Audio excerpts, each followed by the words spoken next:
तथा, अब बात थोड़ी यहाँ पर आगम से चल रही है। तथा प्रमाण के प्रत्यक्ष परोक्ष भेद हैं, सो प्रमाण सम्यक ज्ञान है। प्रमाण कैसा है? सम्यक ज्ञानम प्रमाणम।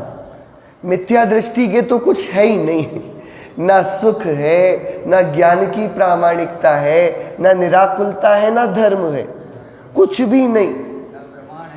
ना प्रमाण, ना नए, ना निक्षेप, कुछ भी नहीं। उसकी जीवन में प्रामाणिकता शून्य है। क्या? चलो कोई बात नहीं, धर्म नहीं करता, व्यवहारिकता में तो प्रामाणिक है ना, कि उसके व्यवहार ही नहीं, व्यवहारिकता क्या होगी? ये भी नहीं है ना। सो प्रमाण वह क्या है? सम्यक ज्ञान। इसलिए मति ज्ञान श्रुत ज्ञान तो परोक्ष प्रमाण है। मति ज्ञान श्रुत ज्ञान क्या है? आद्ये परोक्षम प्रत्यक्ष मन्यत। अवधि मने परे केवल ज्ञान प्रत्यक्ष प्रमाण है। आद्ये परोक्षम प्रत्यक्ष मन्यत, ऐसा सूत्र का वचन है। तथा तर्क शास्त्र में प्रत्यक्ष परोक्ष का ऐसा लक्षण कहा है, स्पष्ट प्रतिभासात्मकम प्रत्यक्षमस्पष्टम परोक्षम। क्या? कि जो स्पष्ट किसी बिना परावलंबन के देखे वो प्रत्यक्ष है, और जो आलम्बन लेता है वो परोक्ष है। स्व को जाने तो प्रत्यक्ष, और पर को जाने तो परोक्ष। ऐसे तो अवधि ज्ञान और मने परे ज्ञान है प्रत्यक्ष, उनका विषय क्या है? पर है ना। तो पर को जानने से परोक्ष होता हो और स्व को जानने पर प्रत्यक्ष होता हो, ये परिभाषा नहीं प्रत्यक्ष परोक्ष की। स्पष्टता से, स्वावलंबन से, वो वहां पर विवक्षा है। जो ज्ञान अपने विषय को निर्मलता रूप स्पष्टतया भली भांति जाने सो प्रत्यक्ष, और जो स्पष्ट भली भांति न जाने सो परोक्ष। वहाँ मति ज्ञान श्रुत ज्ञान के विषय तो बहुत हैं, परंतु एक भी ज्ञेय को संपूर्ण नहीं जान सकता, इसलिए परोक्ष कहे। और अवधि मने परे ज्ञान के विषय तो थोड़े हैं, तथापि अपने विषय को स्पष्ट भली भांति जानता है, इसलिए एक देश प्रत्यक्ष है। और केवल ज्ञान सर्वज्ञेय को आप स्पष्ट जानता है, इसलिए सर्व प्रत्यक्ष है। एकदम सरल है ये। तथा प्रत्यक्ष के दो भेद, एक परमार्थ प्रत्यक्ष और दूसरा साम व्यवहारिक प्रत्यक्ष। ठीक है, प्रत्यक्ष भी दो प्रकार का, एक पारमार्थिक प्रत्यक्ष है और एक साम व्यवहारिक। वहाँ अवधि मने पर्याय और केवल ज्ञान तो स्पष्ट प्रतिभास रूप है ही, इसलिए परमार्थिक प्रत्यक्ष है। क्या? ये तीन ज्ञान ये स्पष्ट रूप से ही देखते हैं, तो इनको वास्तविक पारमार्थिक सही का असली प्रत्यक्ष ये कहा जाता है। तथा नेत्रादिक से वर्णादि को देखते हैं, वहाँ व्यवहार से कहते हैं इसने वर्णादिक प्रत्यक्ष जाने, मैंने खुद अपनी आंखों से देखा। हाँ, तो ये भी तो खुद देखा ना। खुद तो क्या देखा? आंखों से देखा, इसमें खुद की बात ही कहाँ बची? यहीं पर अवलंबन हो गया। लेकिन लोक में व्यवहार, इसी को प्रत्यक्ष कहने की रीति है, तो इसे साम व्यवहारिक, जिससे लोक व्यवहार चले। अदालत में बुलाया जाए क्या और बोला जाए कि भैया तुमने देखा कि नहीं? भैया हमने प्रत्यक्ष तो नहीं देखा, अपनी आंखों से परोक्ष देखा।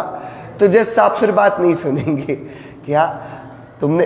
तो ये लोक में तो भैया हाँ सीधा ही देखा ये, लेकिन ये परमार्थिक नहीं है। क्या? इसने वर्णादिक ऐसी एक देश निर्मलता भी पाई जाती है, इसलिए इनको साम व्यवहारिक प्रत्यक्ष कहते हैं।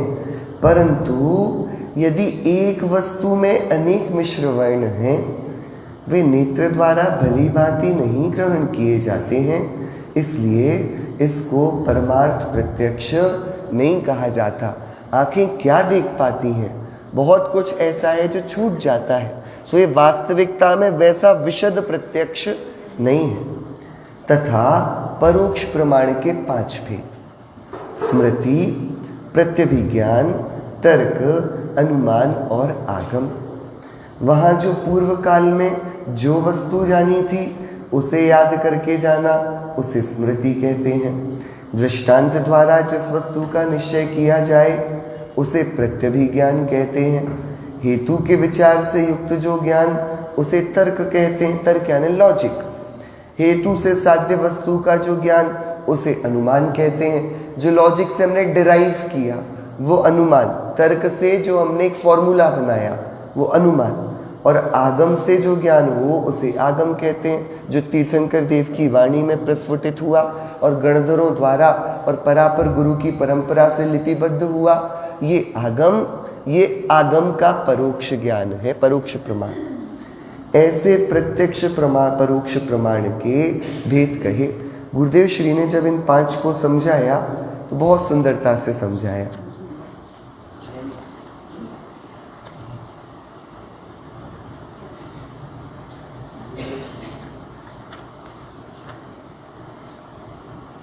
देखो, स्मृति यानी पूर्व में देखी हुई वस्तु को स्मरण पूर्वक वर्तमान में जानना। इसमें 80 नंबर का पेज है मेरे पास किताब है। जैसे सीमंदर भगवान ऐसे थे, उनकी वाणी ऐसी थी इत्यादि पूर्व में देखी हुई वस्तु को वर्तमान में याद करके जाने, ऐसे मति ज्ञान की ताकत है। स्मृति में क्या, पहले जो देखा हो उसका स्मरण आ जाना, ये स्मृति ज्ञान। ठीक है, जो पहले देखा हो उसको जान ले।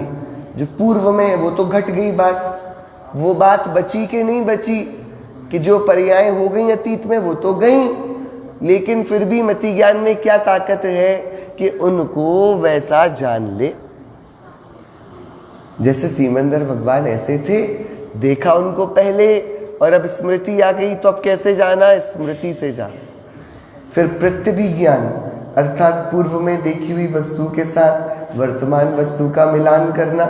जैसे पूर्व में जिन सीमंदर भगवान को देखा था उनकी जैसी ही इस प्रतिमा की मुद्रा है। क्या सोनगढ़ में है ना सीमंदर भगवान की प्रतिमा की मुद्रा, कितनी सुंदर भव्य। जैसी देखी थी उसको प्रत्यभि जोड़ रूप ज्ञान से, जोड़ रूप ज्ञान है प्रत्यभिज्ञान।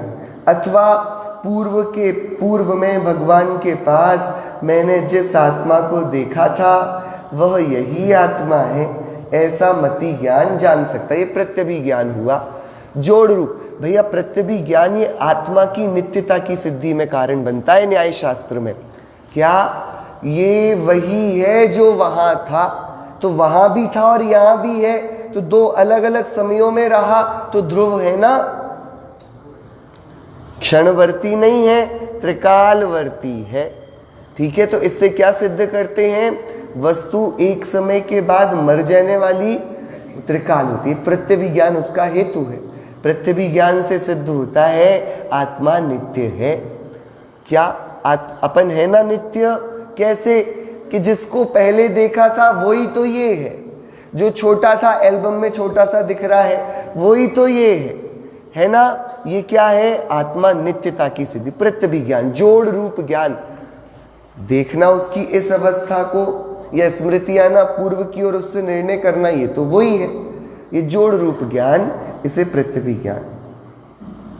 देहादि सभी संयोग बहुत बदल गए होने पर भी मति ज्ञान की निर्मलता की कोई ऐसी ताकत है कि पूर्व में देखा हुआ आत्मा यही है, ऐसा वह निशंक जान लेता है। जगत को ज्ञानी के ज्ञान की ताकत की पहचान होना कठिन है, परंतु ऐसी ताकत वाले जीव अभी भी यहाँ विद्यमान हैं। अब तर्क अर्थात ज्ञान में साधन साध्य का संबंध जान लेना।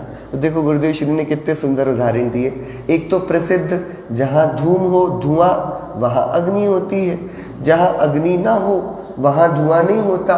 दूसरा, जहाँ समविशरण हो वहाँ तीर्थंकर भगवान होते हैं, और जहाँ तीर्थंकर भगवान ना हो वहाँ समविशरण भी नहीं होता। जिस जीव को वस्त्र ग्रहण है उसको छठा गुण स्थान नहीं होता, और जिसे छठा गुण स्थान हो उसे वस्त्र, उल्टा नहीं, जिसके वस्त्र ना हो उसके छठा गुण स्थान, ये नहीं, ये उल्टी व्याप्ति हो जाएगी। सारे तिर्यंच नार की छठवें गुण स्थान वाले हो जाएंगे। कैसी लगानी व्याप्ति, व्याप्ति कैसी? जैसे जिसे देखो क्या, जिस जीव को वस्त्र ग्रहण है उसका छठा गुण स्थान 3 काल में नहीं। सवस्त्र को छठे गुण स्थान होता नहीं, ऊपर की तो बात ही नहीं। ठीक है, तो निर्वस्त्र को तो होता है ना कि नहीं, कि जिसके छठा गुण स्थान हो उसे वस्त्र नहीं होते, ये नियम है। ऐसा ये लॉजिक, ये तर्क। ठीक है, ठीक है।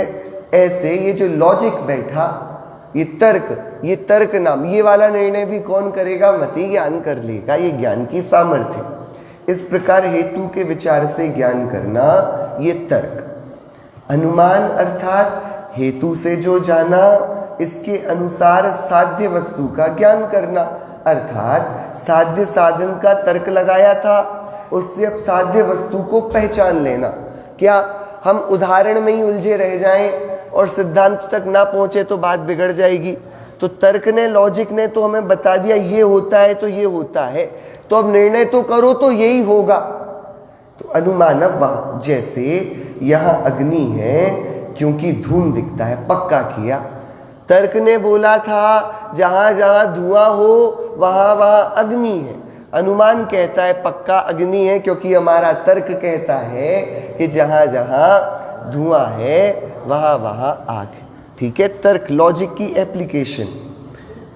यहां तीर्थंकर भगवान विराज रहे हैं, क्यों? क्योंकि यहां समवशरण दिखता है। इस जीव को छठा गुण स्थान या मुनि दशा नहीं है, क्यों? इसके वस्त्र ग्रहण है, सीधी बात। ठीक है, इस प्रकार मति ज्ञान से अनुमान हो जाता है। यह अनुमान कुछ संशय वाला नहीं होता। मेरे अनुमान से आज बारिश होगी, ये अनुमान जैनी नहीं मानते। क्या? जिसमें तर्क के साथ पुष्टि होती हो वो अनुमान है। ये अंदाजे को अनुमान नहीं कहते, अप्रोक्सीमेशन अनुमान नहीं है भैया। क्या? जिसके पीछे निहित सिद्धांत, तर्क हो, लॉजिक हो, वो अनुमान कहलाता है। इसलिए अनुमान प्रमाण है। हमारे अंदाज से ऐसा होगा, ये भैया तो अंदाज के पीछे हेतु क्या है? नहीं, हमें लग रहा है ऐसा, तो आपकी बात प्रामाणिक नहीं है, मत लगाओ अपने को ऐसा। इससे अच्छा ये विचार कर लो कि जो होगा वो होगा। ये सरल है ना, इसमें कभी झूठे नहीं पड़ोगे। भैया आज बारिश होगी कि धूप निकलेगी, कि जो होगा वो होगा। सच्चे रह गए अपन और बोला कि भैया बारिश होगी और सामने धूप चमकने लगी तो झूठे हो जाएंगे ना। और यदि सही में हो गई तो अभिमान हो जाएगा, लो हमने बोला था। दोनों में ही मारे जाओगे। तो ये अनुमान यहां नहीं लगता। क्या? अनुमान कैसा? जिसमें तर्क पीछे निहित हो, इसलिए वो प्रमाण है। ये हवा में तीर छोड़ने वाला ये अनुमान नहीं कहलाता। ठीक है, लोगों को आश्चर्य लगे, अनुमान भी प्रमाण है, कि अनुमान के पहले तर्क है ना, वो उसे संबल और प्रामाणिक बनाता है। ठीक है, सो इस प्रकार मति ज्ञान से अनुमान हो जाता है। ये अनुमान कुछ संशय वाला नहीं होता, परंतु स्पष्ट ज्ञान रूप होता है। इसके उपरांत आगम अनुसार जो ज्ञान हो उसे आगम ज्ञान कहते हैं। यह श्रुत ज्ञान का प्रकार। शुरू के 4 मति ज्ञान का और आगम का ज्ञान आया, ये किसका हुआ? ठीक है, आगम को श्रुत संज्ञा है ना, श्रुत के कारण ही उसका अभ्यासी ज्ञान श्रुत ज्ञान कहलाता है। ठीक है, ये स्मृति आदि 5 प्रकार किसके हैं? परोक्ष ज्ञान के। अब देखो विशेष, ये 5 प्रत्यक्ष या परोक्ष ज्ञान अपने से ही होते हैं। किससे होते हैं? अपने से ही। पर से ज्ञान, परोक्ष ज्ञान पर से होगा और प्रत्यक्ष ज्ञान स्वयं से होगा। ऐसा है क्या? जो भी हो भैया, ये ज्ञान चश्मे से तो आंख से दिखेगा और बिना चश्मे के काहे से दिखेगा? हाँ भैया, परोक्ष हो या प्रत्यक्ष, जानने वाला तो अंदर एक ही बैठा है ना। बात समझ में आ रही भैया? परोक्ष ज्ञान भी कहीं इंद्रिय या मन से मुर्दे को चश्मा चढ़ा दो, थोड़ा तो दिखेगा। अरे क्यों चश्मे से दिखाई नहीं देता? कि अरे वो क्या है, उससे थोड़ी। भैया ये चश्मे से देखते हैं। अरे चश्मे से देखते हैं तो भी चश्मे से पराधीन होकर नहीं, भैया ऐसे ही है ना, चश्मा लगा के आंखें देखना बंद कर देती हूँ, चश्मा देखना शुरू कर देता हूँ, उदाहरण में भैया। हाँ, परोक्ष ज्ञान भी कहीं इंद्रिय या मन से नहीं होता। जानन स्वभावी आत्मा अपने स्वभाव से ही ऐसी अवस्था रूप परिणमता है। जैसे मिठास स्वभाव वाला गुण कभी मिठास के बिना नहीं होता और ना इसकी मिठास पर में से आती है, वैसे ज्ञान स्वभावी आत्मा एक तो कभी ज्ञान के बिना होता नहीं और ना इसका ज्ञान पर में से आता है। ज्ञान से पर चीज ज्ञात होती है, परंतु ज्ञान कहीं पर में जाकर नहीं जानता और पर में से ज्ञान नहीं आता।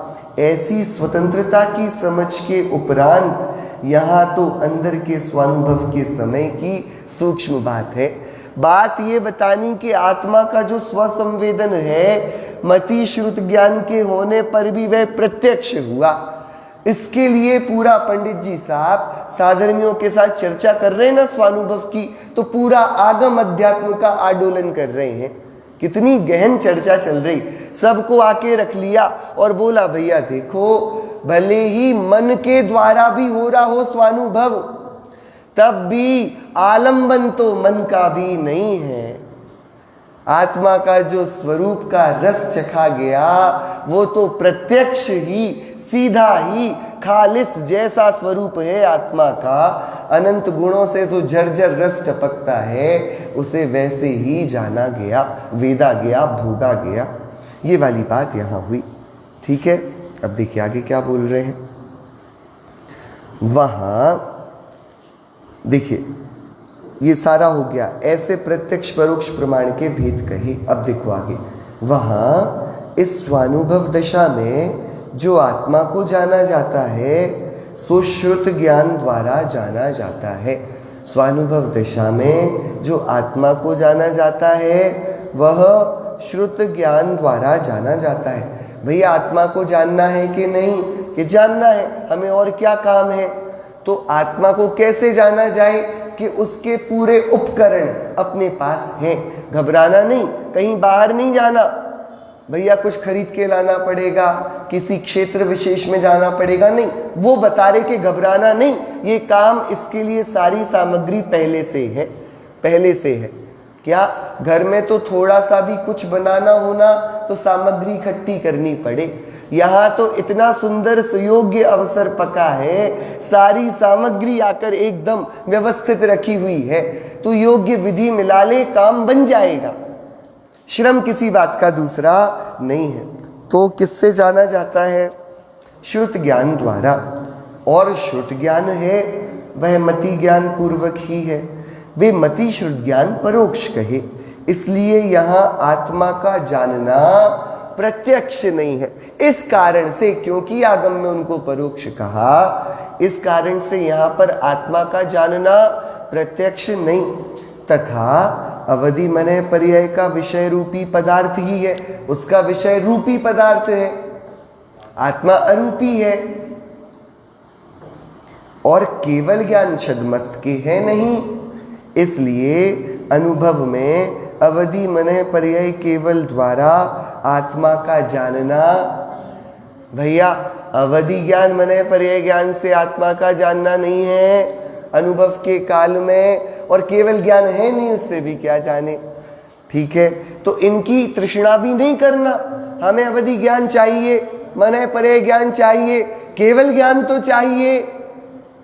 क्या भैया केवल ज्ञान तो चाहिए ना कि नहीं? भैया हमारे पास जो ज्ञान है ना, हम इतने से ही अपने स्वरूपानंद से तृप्त हो लेंगे, और फिर जो इतने में संतुष्टि होगी तो केवल ज्ञान खुद खिंच के चला आने वाला है। हम जो चला ही आने वाला है उसकी नजर क्यों देखें? वो तो दौड़ा चले ही आएगा ना भैया, उसके लिए क्या परेशान होना। बात समझ में आई? तो कौन सी तीन ज्ञान, अवधि मने पर्याय ज्ञान, केवल ज्ञान, स्वानुभव के लिए इनका क्या काम? तो इनकी इच्छा, इनकी भावना भी अब कुछ बची फिर नहीं। ये नहीं है तो इसलिए आत्मानुभव नहीं हो पा रहा। ऐसा जो बोल रहा है वो धोखेबाजी कर रहा है, छलिया है, अपने को छल रहा है। ठीक है,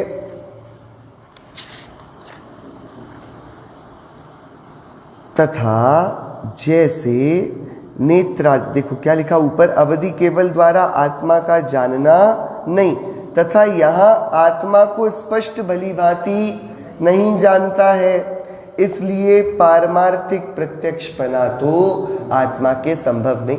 तो प्रत्यक्ष दो प्रकार के कहे, एक पारमार्थिक प्रत्यक्ष और एक सामव्यवहारिक प्रत्यक्ष।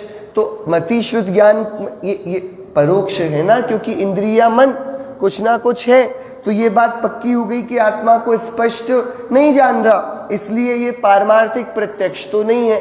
तो क्या सामव्यवहारिक प्रत्यक्ष है कि तथा जैसे नेत्रादिक से वर्णादि जानते हैं, वैसे एक देश निर्मलता सहित भी आत्मा के असंख्यात प्रदेशादिक, सम्यक दृष्टि को थोड़े थोड़े तो प्रदेश दिखने लगते होंगे आत्मा के।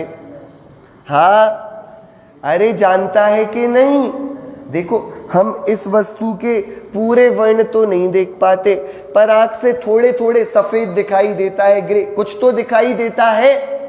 तो ऐसे मति श्रुत ज्ञान से समकिति आत्मा को पूरा नहीं देख पाता हो, लेकिन धुंधले धुंधले प्रदेश तो दिखाई देते होंगे। हाँ, धुंधला धुंधला तो कुछ दिखता है आत्मा। अरे एकदम ज्योति जैसा चमकता हुआ ऐसा कुछ दिखाई देता कि नहीं? कि भैया ऐसा भी नहीं दिखता, तो सामव्यवहारिक प्रत्यक्ष भी नहीं है क्या? इसलिए सामव्यवहारिक प्रत्यक्षपना भी संभव नहीं है। जैसे केवल ज्ञानी स्पष्ट असंख्य प्रदेश में इस पुंज को देखते हैं, वैसा मति श्रुत ज्ञान वाला नहीं देखता। तो यहाँ पर तो आगम अनुमानादिक परोक्ष ज्ञान से आत्मा का अनुभव होता है। जैन आगम में जैसा आत्मा का स्वरूप कहा है, उसे वैसा जानकर उसमें परिणामों को मग्न करता है, इसलिए आगम परोक्ष प्रमाण कहते हैं। अथवा अब देखो क्या कर रहा है ये ज्ञान, गुरुदेव श्री ने गंभीर बात कही, क्या यह ज्ञान परोक्ष, ये तो सिद्ध हो गया, ना पारमार्थिक प्रत्यक्ष है ना सामव्यवहारिक प्रत्यक्ष है, प्रत्यक्ष तो नहीं। तो वे बोलते हैं गुरुदेव, यह ज्ञान परोक्ष होने पर भी कहीं शंकाशील नहीं है, डाउट में नहीं है कहीं, आत्मा के स्वरूप में वह निशंक है, संदेह रहित है। ऐसा होगा या कैसा होगा, ऐसा अनिश्चितपना उसमें नहीं। ब्रह्मांड चाहे फिर जाए तो भी वह ना फिरे, ऐसा दृढ़ यह स्वानुभव का ज्ञान है। मति श्रुत ज्ञान परोक्ष होने पर भी स्वानुभव के समय में इसकी जो खास विशेषता है वो यहाँ पंडित जी साहब दिखा रहे हैं। क्या कि देखो पहले क्या हुआ, आगम अनुमानादिक परोक्ष ज्ञान से आत्मा का अनुभव होता कैसे, अब वो प्रक्रिया बताए।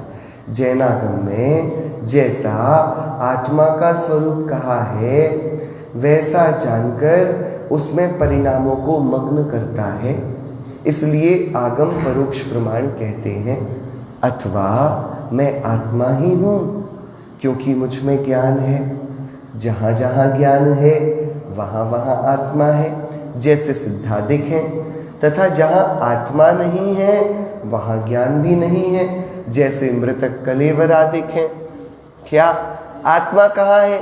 जहाँ जहाँ शरीर है वहाँ वहाँ आत्मा है, ऐसा कि देखो सिद्ध भगवान के शरीर तो नहीं लेकिन आत्मा है, और मुर्दे के शरीर है लेकिन आत्मा नहीं, तो व्याप्ति नहीं बैठेगी कि आत्मा की किससे व्याप्ति है? ज्ञान से। क्या ज्ञान लक्षण है ना, उसमें ना अव्याप्ति ना अतिव्याप्ति ना असंभव दोष, वह निर्दोष लक्षण हुआ।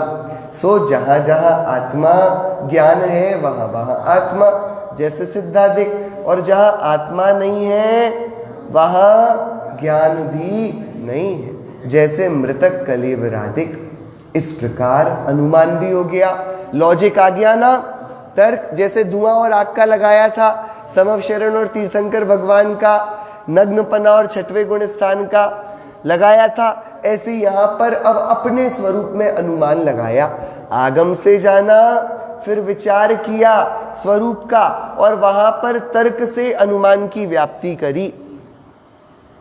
इस प्रकार अनुमान द्वारा वस्तु का निश्चय करके उसमें परिणाम मग्न करता है, इसलिए अनुमान परोक्ष प्रमाण कहा जाता है।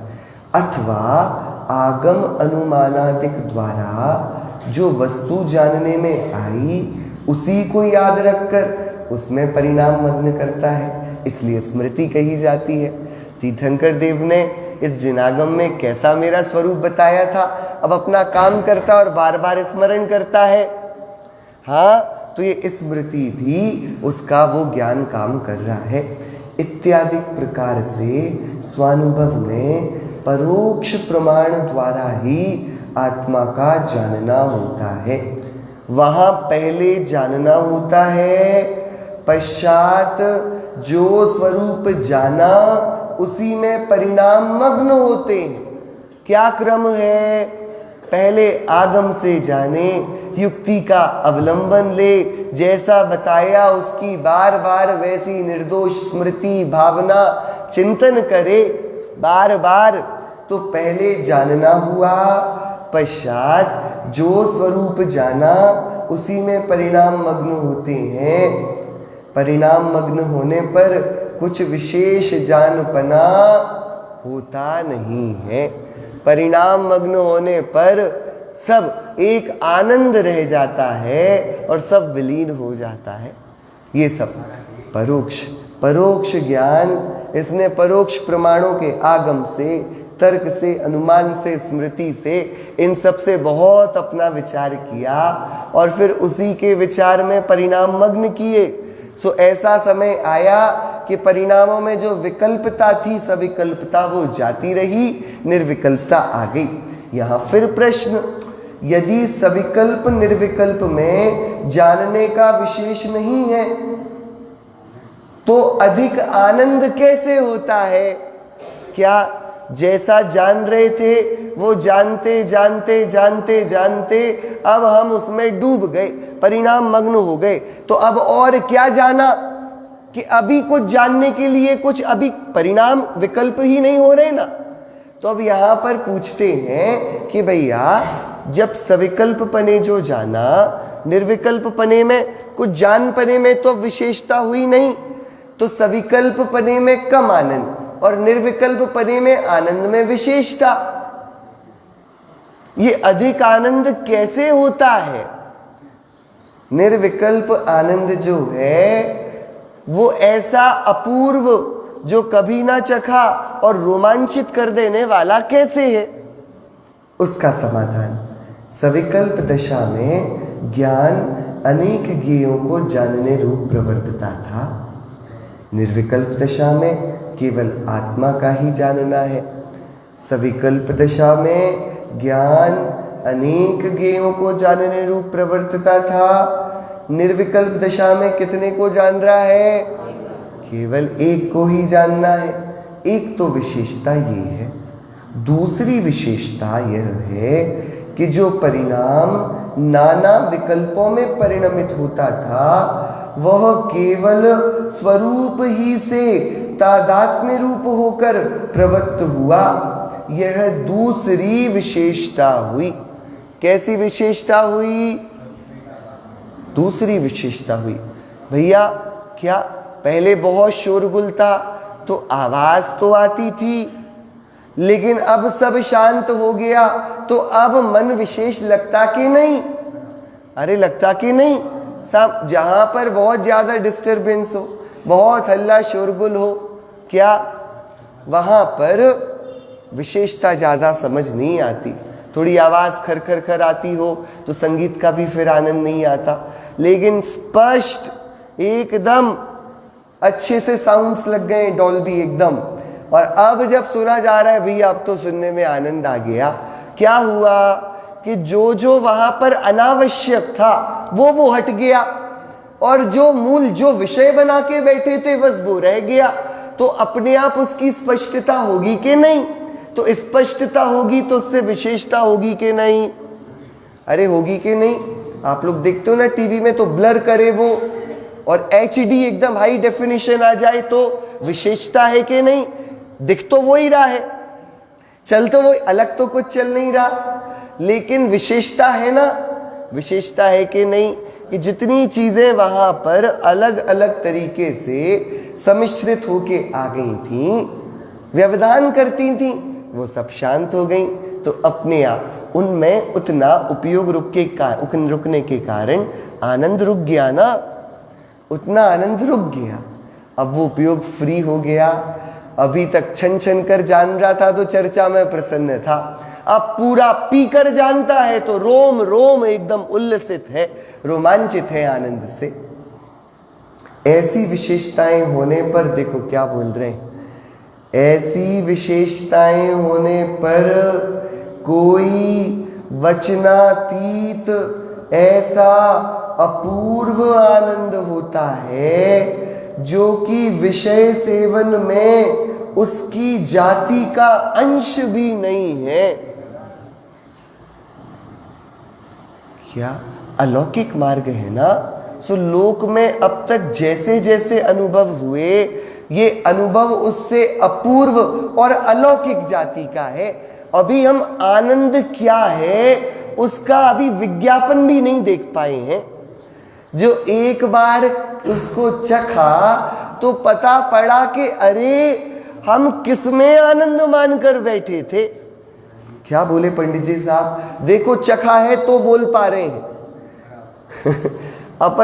अपन चर्चा करते हैं भैया, इतनी बात उसमें कहाँ कुछ कर पाएंगे अपन। क्या बोल रहे हैं, कितनी वजनदारी से क्या बोल रहे हैं पंडित जी साहब। पूरी व्याख्या कर दी ऊपर के वो ऐसे ऐसे परोक्ष है, बता दिया। अरे वो पारमार्थिक प्रत्यक्ष नहीं, समव्यवहारिक प्रत्यक्ष भी नहीं, ये सब बता दिया। मति श्रुत ज्ञान है ना, अवधि ना, मना पर्याय ना केवल, सब बता दिया। इसके बाद भी जो परिणाम स्वरूप में मग्न हुए तो कोई वचनातीत ऐसा अपूर्व आनंद होता है जो कि विषय सेवन में उसकी जाति का अंश भी नहीं है। होता ना, बच्चों को रहता है एक बार वहां घूम के देख कर आना है, एक बार आप लोग एक बार ये बनाकर देखेंगे, ये खाकर देखेंगे, चक्कर देखेंगे। ऐसे हमने छोटी छोटी आकांक्षाएं बनाई ना, अपनी बकेट लिस्ट बनी है, विश लिस्ट बनी कि एक बार तो ये करना है जीवन में। इच्छाएं होती हैं, आजकल के बच्चे लोग बहुत करते, यही देख रहे हैं तो यही करते हैं। हाँ होती कि नहीं, ये एक बार ये एक्सपीरियंस तो लेना। ये नहीं किया तो क्या किया, ऊपर पहाड़ पे चढ़ के एक रस्सी बांध के नहीं कूदे तो क्या किया। क्या नदी के समुद्र के अंदर घूमकर मछलियों के बाजू से नहीं निकले तो क्या किया। ये ऐसे अलग अलग एक्सपीरियंस की ना। यहाँ क्या बोल रहे हैं भैया, जो ये नहीं चखा तो तुमने चखा क्या है। वचनातीत ये एडवेंचर है, ये रोमांचक करने जैसा कार्य है। बाकी सब तो जब मछली बने थे तब भी समुद्र ही में तैर रहे थे भैया, और पक्षी बने थे तो ऐसे ऊपर से नीचे, नीचे से ऊपर, यही करते थे। कुछ था नहीं, रस्सी नहीं बांधनी पड़ती थी। ये पूर्व की स्मृति कैसे आए कि हम पक्षी बने थे, कैसा लगता था, तो अब रस्सी बांध के देखते हैं। मछली बने थे, मगर बने थे, क्या करे तो समुद्र के नीचे। कुछ नहीं, रोमांच के नाम पर जो अपनी कुटेव है काम भोग बंधन की कथा की, यही तो किया। जलचर बना, थलचर बना, नभचर बना, किया क्या। मनुष्य बन के जो किया गया वो एडवेंचर बन गया। जब पक्षी मगर बन के किया था वो दुख था भैया। थोड़ा तो विचार करें हम, उसमें सुख क्या है, उसमें आनंद क्या है। क्या आनंद है आप बताओ, थोड़ा विचार तो करें हम, इसमें आनंद है क्या। करते समय डर लग रहा है, चढ़ जाओ ऊपर, धक्का देना पड़े पीछे वाले को, पैर नहीं कर सकता उतनी ऊंचाई से, डर डर के करे, फिर पूरे टाइम डरता रहे, और जब जमीन पर सुरक्षित उतर जाए और देख ले सब सुरक्षित है, मजा आया। अरे मजा इसका आया कि जिंदा बच गए। क्या मजा आया। कल्पना में पूरे समय दुखी था, चिंता में था, पहले तो पैसे इतने लग गए। फिर ऊपर उल्टा कूदना भी पड़ा, कूदते पैर नहीं हिलता था। किसमें सुख मान रखा भैया, थोड़ा तो विचार चाहिए। यहाँ क्या कहते हैं ज्ञानी जन कि जितने भी जगत के विषय सुखों का परिचय आज तक मिला उन सबको चखा। अरे चक्रवर्तियों ने कौन सा सुख जिसे नहीं चखा? अरे इंद्रों के कौन सा सुख अगम्य है, इंद्रिय सुख, लेकिन वे क्यों इस स्वरूपानंद के तृष्णावंत हुए हैं? उन्हें क्यों चाहिए आत्मा का रस? क्यों चाहिए? कि भैया कोई वचनातीत ऐसा अपूर्व आनंद है, कैसा कि विषय सेवन में उसकी जाति का, अरे जाति ही अलग है। भैया ऐसा थोड़ा तो लालच लगाओ, इसका लालच तो होना चाहिए। हम ये करके देख, एक बार चखेंगे नहीं चखेंगे? भैया क्या जिस पर अनंत काल बैठकर सुख भोगना है उसका थोड़ा तो सुख चखो भैया पहले। क्या सैंपल तो देखोगे खरीदने के पहले? सैंपल तो देखो भैया। साधी अनंत काल तक यही समाधि लगनी है सिद्धत्व में। तो जो अनंत काल तक भोगा जाए और केवल ज्ञान उसे भोगे, पूरा ज्ञान जो एक क्षण में सब कुछ भोगने की ताकत रखता है, वो अनंत काल तक जिस आनंद को भोगता है और भोगते नहीं अघाता है, वो आनंद वास्तविकता में कितना बड़ा आनंद है, इसकी कल्पना तो करो। क्या जाति होगी? हम तो भैया 1 घंटे को सुन ले तो लगता है बंद करो कान दुखने लगे, 1 घंटे कुछ देख लें, शुरू किया तो मजा आ रहा है, भैया बंद करो थक गए। खाते गए तो कितना खाओगे? कि एक एक आनंद जिसको नाम दिया, थोड़ी देर के बाद उसमें थकान है, क्लेश है, दुख है। जो जो सुख के कारण पहले बने वही वही दुख के कारण बनते गए। बने के नहीं बने, लेकिन ये स्वभाव, इसकी जाति अलग है ना। इनका तो नाम ही विषय है, जो विष से ही बने हैं। क्या भैया इनमें सुख नहीं? क्या सुख? क्या सुख का एड्रेस दे रहे, सुख की रास्ता बता रहे हैं भैया। सुख का क्या रास्ता है? कोई वचनातीत ऐसा अपूर्व आनंद कि जो कि विषय सेवन में उसकी जाति का अंश भी नहीं है। थोड़ा तो हो तो हम विषय को सेव लें, उसमें है ही नहीं। इसलिए उस आनंद को क्या कहते हैं? अतीन्द्रिय। इंद्रियों ने आज तक जो देखा, और बहुत फूलती रही कि तुमने क्या किया, हमने ये देखा, ये छुआ, ये सुना, ये चखा, इंद्रियां फूलती रहीं। तो यहाँ से ये स्वरूप जन्य आनंद की एक कणिका प्रगटी, सारी इंद्रियां शर्मा गई। हमने कुछ किया ही नहीं भैया, ये आनंद तो यही है अतीन्द्रिय। हम नहीं देते आनंद, अब तुम हमारी तरफ नहीं देखना। सारी इंद्रियां संयम को अपने आप प्राप्त हो गई। ये संयम धर्म अपने आप प्रगटा। वे अभी तक उनको दंभ था, इसको सुखी कौन कराएगा? हम ही तो कराएंगे। जो स्वरूप संवेदन से आनंद कणिका प्रकट हुई, वो जैसे इंद्रियों ने भी देख ली, वे शर्मा गई। हम क्या करें भैया, हम रिटायर हो रहे हैं, अब नहीं हमारे काम का। अब हम नहीं होंगे तो भी तुम हमारी उपेक्षा करोगे। तो भैया ऐसी किल्लत भरी जिंदगी से तो अपना सम्मान लेकर क्या तुम हमें निकालो, उससे पहले हमारा त्याग पत्र लो। क्या? तो इंद्रियों ने अपना त्याग पत्र दे दिया। भैया अब तुम हमारे से जन्य आनंद का क्या करोगे? अब तुम्हें इससे कुछ काम रहेगा नहीं। तो चलो अब हम तुम्हारे संयम में सहयोगी बन जाएंगी, घबराना नहीं। अब क्या अतीन्द्रिय आनंद है? अतीन्द्रिय। क्या इंद्रियों को बांधने से काम नहीं होगा? क्या भैया सूरदास को स्त्रियों को देखकर विकारी परिणाम हुए तो आंख फोड़ ली, बाद में पता पड़ा कि परिणाम तो अभी भी हो रहे हैं। कि इंद्रियां ऐसे नहीं सरेंडर करेंगी। अरे उनका दंभ तोड़ो, उनका मान तोड़ो। इनको लगता है कि ये तुम्हें सुख दिला सकती हैं। इनके सामने एक बार स्वरूप का जो घूंट भर के पिया वो तो रखो, ये शर्मा के खुद चली जाने वाली हैं। अपने आप जीवन में इंद्रिय संयम आएगा। और तुम उनको बांधते रहोगे तो बांधते रहो, बंध जाए तो बताना। आज तक ऐसा हुआ तो नहीं। बात समझ, कितना सुंदर न्याय से भरा ये मार्ग है। क्या भैया, बार बार इस स्वरूप आनंद, इसका लालची बनना पड़ेगा अपन को। सब कुछ है वो अपने में है, और ऐसा है जो अपूर्व है, ऐसा है कि जगत के पास उसका अंश भी नहीं है। हम कहाँ जगत में सुख खोजते फिर रहे हैं, जब यहाँ अनंत सुख का निदान भर के हम खुद बैठे हैं।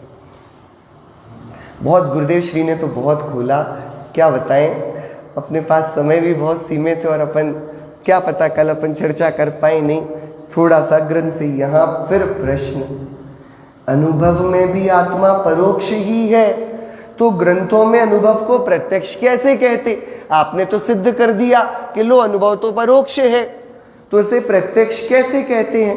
ऊपर की गाथा में भी कहा था नए चक्र की, पच्चक्खो अनुभवो जमहा, प्रत्यक्ष जिसका अनुभव हो रहा है भैया, सो ये कैसे है कि उसका समाधान, अनुभव में आत्मा तो परोक्ष ही है, कुछ आत्मा के प्रदेश आकार तो भाषित होते नहीं है, परंतु स्वरूप में परिणाम मग्न होने से जो स्वानुभव हुआ वह स्वानुभव प्रत्यक्ष है। क्या बात, क्या आत्मा को, ये आत्मा तो कैसा है? परोक्ष प्रदेश, ऐसी वस्तु रूप आत्मा ये तो दिखाई दी नहीं ना, जैसे दिख जाती है अभी सांव्यवहारिक प्रत्यक्ष नाम पा जाता है, वैसा दिखा नहीं ना। तो लेकिन जिसका आनंद घूंट पिया ना अभी, तो वो आनंद तो सीधा पिया है भैया, वो परोक्ष नहीं था। स्वरूप में परिणाम मग्न होने से जो स्वानुभव हुआ ना, कैसा है? प्रत्यक्ष। देखो गुरुदेव इसमें बोलते, भैया देखो कहाँ की बात, आत्मा मुनिराज जानेंगे कि चौथे गुण स्थान वाला भी जान लेगा। क्या आत्मा की बात किसके लिए है भैया? लिखने वाले गृहस्थ, इस चिट्ठी को पढ़ने वाले गृहस्थ, जो लिखते हैं वो आत्मा को देखकर लिखते हैं, स्वरूप रस को चखकर लिखते हैं, जो पढ़ेंगे वे भी उसका उद्यम करेंगे, और हमें ऐसा ठग दिया जाए कि नहीं भैया ये तुम्हारे काम का नहीं, तुम्हारे बस की नहीं, तो ऐसी बातें भैया सुनने की नहीं।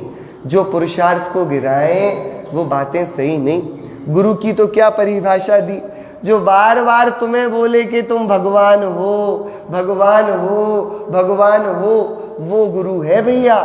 जो बार बार तुम्हें तुम्हारी पूर्णता की स्मृति दिलाए, और जो बोले ये तुमसे नहीं हो पाएगा तुम ये करो, ऐसे तो माता पिता भी ठीक नहीं होते। जो बच्चे की काबिलियत पर संशय करें, तो गुरु उसको तो थोड़ा गंभीर होना चाहिए, उसको तो वस्तु की गरिमा का पता होना चाहिए, वही छोटी बात करेगा तो दोषी है, अपराधी है भैया, उसने क्रमभंग किया, उसको दर्शन मोह का बहुत पाप है। दर्शन प्रावृत में कितना लिया आचार्य कुंद देव ने। स्वानुभव का स्वाद कुछ आगम अनुमानादिक परोक्ष प्रमाण द्वारा नहीं जानता। क्या? जिस आत्मा को समझने के लिए आगम का अवलंबन लिया, युक्ति से विचार किया, अनुमानादिक द्वारा उसको प्रमाण किया, जब उसको चखने गए ना, तो ना आगम काम आया, ना युक्ति काम आई, ना अनुमान, अब तो सीधा पिया है। क्या गजब की बात है भैया। क्या जैसे कोई अंध पुरुष मिश्री को आस्वादता है, वहां मिश्री के आकार आदि तो परोक्ष हैं, जो जिह्वा से स्वाद लिया जाता है वह स्वाद प्रत्यक्ष है। वैसे स्वानुभव में आत्मा परोक्ष है, जो परिणाम से स्वाद आया वह स्वाद प्रत्यक्ष है, ऐसा जानना। और भैया मिश्री को देखकर करना भी क्या है? अरे मिश्री को खाना हो तो आँख की क्या जरूरत है? अरे हमें तो वो मिठास चाहिए ना, और उसके लिए जिह्वा है। अरे आत्मा के प्रदेश नहीं दिखते तो हम क्या करें? हमारा क्या बिगड़ता है? अरे हमें आत्मा का खालिस, जो अंदर चैतन्य आनंद आनंद का द्रह लहलहाता है, उसका सीधा पान हम कर पाते हैं। ये करने की शक्ति है, ये घूम के नहीं करते, परावलंबन से नहीं करते, इसमें परोक्षता नहीं है, ये तो प्रत्यक्ष ही है। ओह, आनंद का भोगना तो प्रत्यक्ष ही है। भैया क्या चर्चा है, क्या बोल रहे हैं? एक बहाना बनाने की अब गुंजाइश नहीं है। भैया आत्मा तो दिखता नहीं, काहे को देखें कि अरे देख के क्या करेगा? तुझे सुख से मतलब है कि किससे मतलब है? तो सुन, आत्मा में सुख है और वो सीधा सीधा अभी भोगा जाता है, अभी तत्काल। इस भूमिका में, इस अवस्था में हम सब, जिसमें विषय सुख की जाति का अंश नहीं, ऐसा वचनातीत अपूर्व आत्मानंद अभी भोग सकते हैं, अभी पी सकते हैं। कितनी अलौकिक चर्चा है भैया, आप लोग थोड़ा हर्ष करते हो इसका। यार ये कान में सुनना भी अपने सौभाग्य का, महाभाग्य का सूचक है। अपन ये बात सुन पा रहे, ऐसी निश्चित पहले कभी सुनी नहीं अपन ने। सुनी भी हो तो प्रीति नहीं करी भैया, प्रीति करना ये अपने हित की बात, ये अपनी बात। सर्वज्ञ देव अपने समव शरण में सिर्फ ये बात करते हैं भैया, और उसको सिंह हो, मच्छ हो, कुत्ता हो, गाय हो, ये सब भी अपनी जानकर सुनते हैं भैया। ऐसा करते ये जीव भी ऐसा करते हैं, अपन की बात है भैया। अच्छी लगती कि नहीं लगती है वाली बात, कितनी सुंदर रोमांचित करने वाली बात। आत्मा प्रत्यक्ष जानेगा आत्मा को के परोक्षमति श्रुत ज्ञान से, कि सारे आगम चिल्ला चिल्ला कर कहेंगे कि परोक्ष। अरे महाराज साम व्यवहारिक प्रत्यक्ष तो कहो कि धुंधला धुंधला भी नहीं दिख रहा ना, तो महाराज फिर आत्मा को जानना के नहीं? कि अरे सुन भैया, वो जो परोक्ष और प्रत्यक्ष की बात है, वो आत्मा वस्तु प्रदेश वाली पूरी, उसको देखने की बात है। तू ये बता, तुझे मिश्री को देखना है कि चखना है? भैया बाजार से खरीद के मिश्री लाए, शोकेस में तो नहीं जमा देते। अरे अच्छा जमाओ उसको, देखो उसको, कि देखने के लिए थोड़ी खरीदी है भैया। क्या आत्मा देखने के लिए क्या है? उसको देखने का भी विधान है तो आनंद भोग के लिए ना। तो सुन भाई, उसका आनंद लूटा जा सकता है, भोगा जा सकता है। तू इस काम में लग, ये तू करे तो हो सकता है भैया। इस काम में लगना, ये पक्का करना अपन को, क्या 10 दिन नहीं और ये सतत चलना चाहिए, ये अभ्यास, ये जीवन का सौंदर्य है। जीवन इससे गरिमा को पाता है। जीवन की कुछ कीमत बनती तो इससे नहीं तो क्या है भैया? राख का ढेर है जीवन, और क्या है? या तो मल का ढेर है जब तक जिंदा है, और मर जाए तो राख का। इसके अलावा और क्या परिभाषा है जीवन की, बताओ? जीवन का सौंदर्य जो कुछ है, सो ऐसी चर्चाओं के विचार में, साधर्मियों के साथ ऐसी आत्मा की सुंदर चर्चा करने में, और अपने पास बैठकर बार बार ऐसे स्वरूप के आनंद को घोंकने में, ये जीवन का सौंदर्य है, जीवन की सफलता है। बहुत गुरुदेव श्री ने तो बहुत खोला भैया, अपन क्या पढ़ पाएंगे। गुरुदेव श्री आगे कहानी बोलते हैं, अपन वो कहानी एक बार पढ़ लें, अब समय हो गया।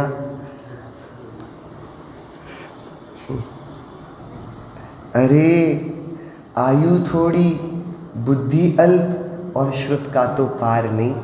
क्या क्या जानोगे भैया, क्या क्या जानोगे इसमें? हे जीव, तुझे वही सीखना योग्य है कि जिससे भव समुद्र तेरा जाए।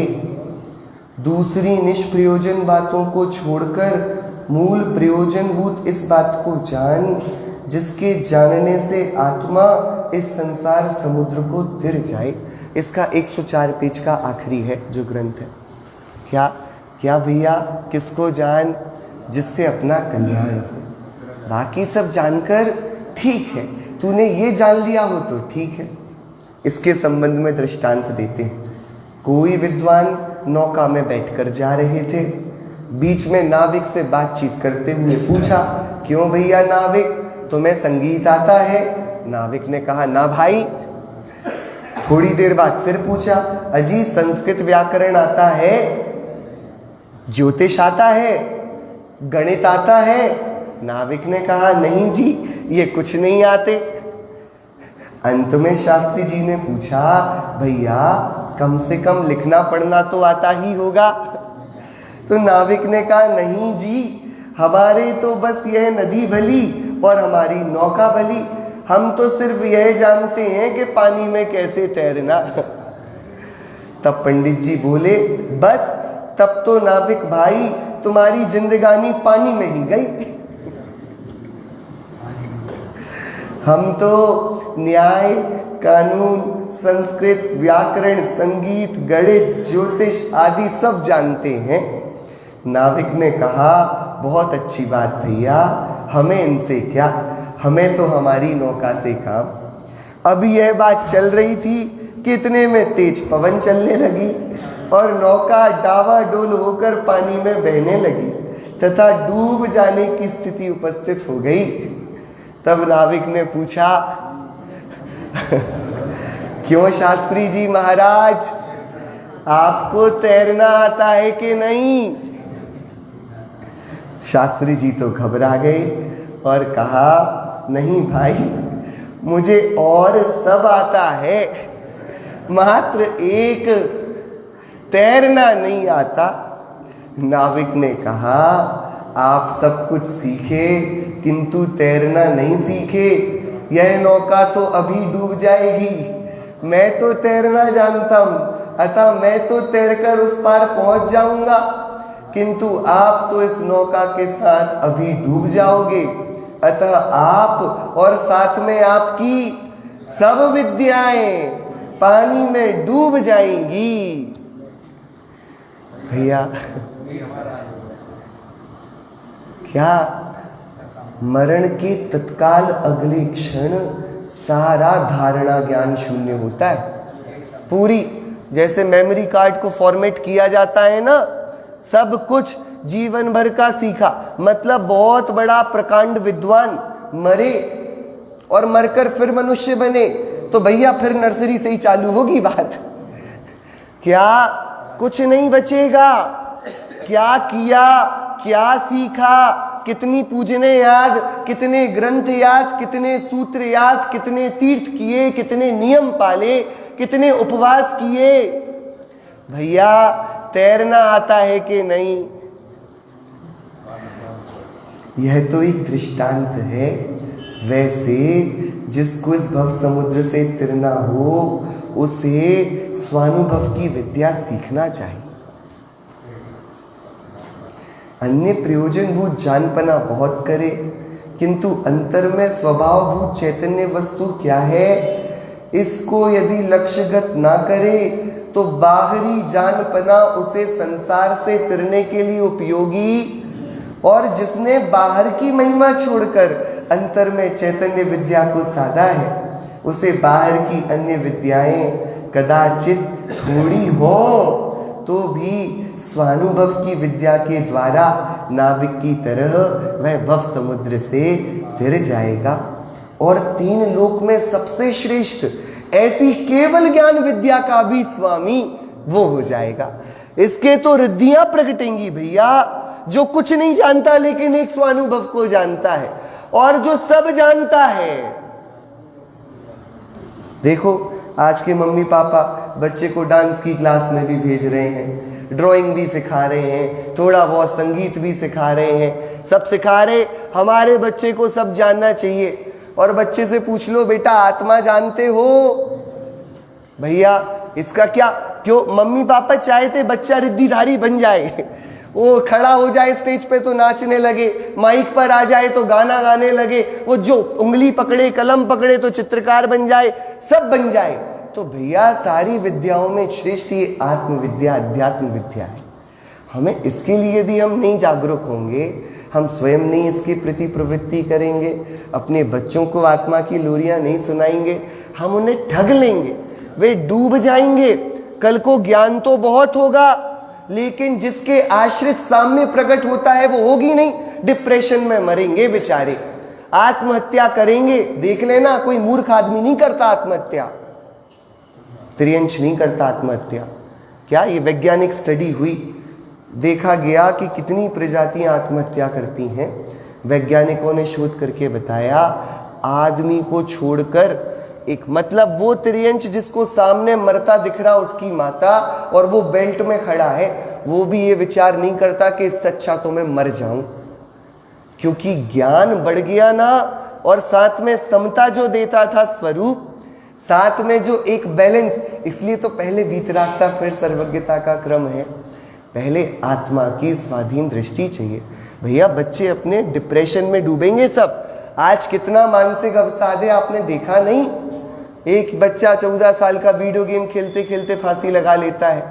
क्या क्या मतलब है? माता पिता सब सिखाना चाहते हैं, लेकिन जो सीखने की बात है, तैरने की बात, ये बहुत भैया आखिरी में पंडित जी ने बहुत बस जो बोला संबोधन वो पढ़ के पूरा करते हैं।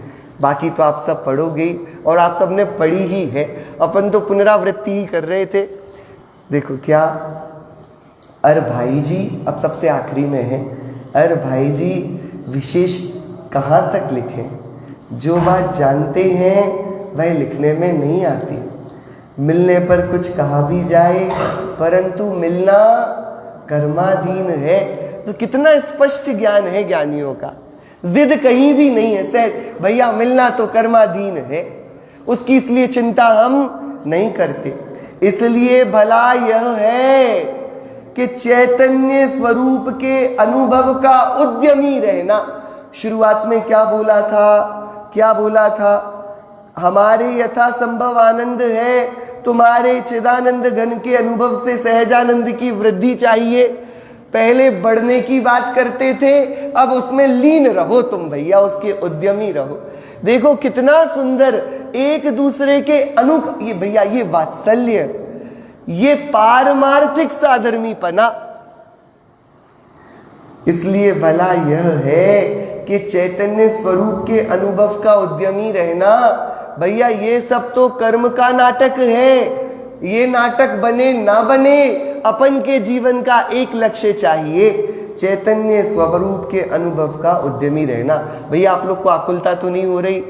सबका तो उपवास एकासन कुछ ऐसे ही होगा, और क्या होगा? 2 मिनट और बस, आकुलता नहीं करना भैया।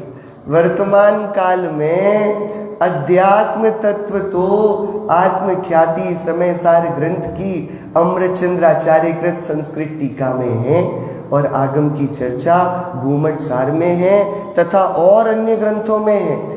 जो जानते हैं वह सब लिखने में आवे नहीं, इसलिए तुम भी अध्यात्म तथा आगम ग्रंथों का अभ्यास रखना और अभ्यास करते नहीं रह जाना, उसके फल को पाना, स्वरूपानंद में मग्न रहना। स्वाध्याय के लिए नहीं, स्वरूपानंद में मग्न रहने के लिए है। सो देखो 250 वर्ष पहले भी अध्यात्म उसके साथ आगम की चर्चा चलती थी भैया। क्या कितना जिस काल में देखो आगम के ज्ञातारों ने अध्यात्म को शिरमौर किया, अध्यात्म गर्भित जो आगम, उनको वो परमानंद बढ़ाएगा ना। क्या सुंदर बात, कितना संतुलन, कितना दृष्टि का संतुलन। भैया क्या करने को करना, इनका अभ्यास अपने, और क्या व्यवसाय है? अपन मुमुक्षु आत्मार्थी है ना, अपन को तीर्थंकर परमात्मा के वचनों के अलावा और किससे काम है? कुछ नहीं। इनका चाहिए व्यवसाय, और ये भी इनके वचनों को पकड़े रहने के लिए नहीं, स्वरूपानंद में मग्न रहना वो लक्ष्य है। और तुमने कोई विशेष ग्रंथ जाने हो सो मुझको लिख भेजना भैया। कितनी क्या ये साधर्मियों का भैया, ये देखो आत्मार्थियों का जीवन, उनका हृदय कितना खिला हुआ है। साधर्मियों को तो परस्पर चर्चा ही चाहिए। क्या चाहिए? जो चर्चा ना करे वो साधर्मी किसका भैया? अरे, और मेरी तो इतनी बुद्धि है नहीं। कौन लिख रहा है भैया ये? हम तो 2 लाइन पढ़ ली और पंडित हो गए। क्या लिख रहे हैं? आचार्य कल्प, उपमा क्या है? आचार्य कल्प। और मेरी तो इतनी बुद्धि नहीं, परंतु तुम सरीखे भाइयों से परस्पर विचार है, सो बड़ी वार्ता है। जब तक मिलना नहीं हो तब तक पत्र तो अवश्य ही लिखा करोगे। मिति फागुन बदी 5 संवत 1811। क्या इस चिट्ठी में चारों अनियोग आ गए भैया?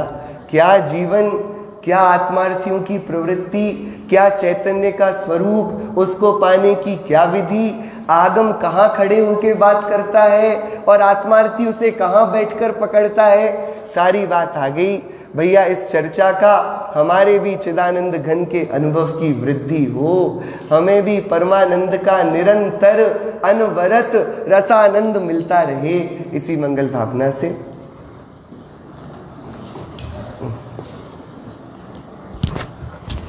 अपन स्वयं विचार करें। जैसा कि देखा कि आपने कोई ग्रंथ जाने हों